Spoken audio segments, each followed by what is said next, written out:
Negeri Sembilan antara negeri yang dilaporkan paling terkesan daripada badai ribut tropika Senya. Menurut Menteri Besar Negeri Sembilan, Datuk Seri Aminuddin Harun, dia menerima pelbagai aduan kesan daripada angin kuat serta hujan tanpa henti malam tadi. Menurut Amiruddin, dia menerima laporan daripada pelbagai agensi daerah Seremban dan Port Dickson berkenaan kesan ribut antara lain pokok tumbang hingga menghalang jalan dan menyebabkan kemalangan. Turut dilaporkan bumbung rumah dan kedai tercabut.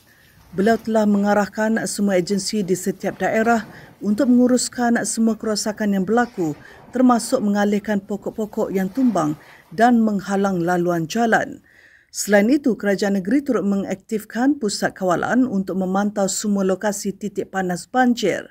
Amiruddin meminta semua rakyat Negeri Sembilan untuk sentiasa berhati-hati dan berwaspada dalam situasi yang melanda. Dia turut meminta penduduk untuk membuat laporan kepada pihak berkuasa jika ada kejadian yang tidak diingini berlaku untuk tindakan segera dari pihak berkuasa. Tular di media sosial perkongsian video penduduk ketika angin kencang melanda terutama di kawasan Port Dickson.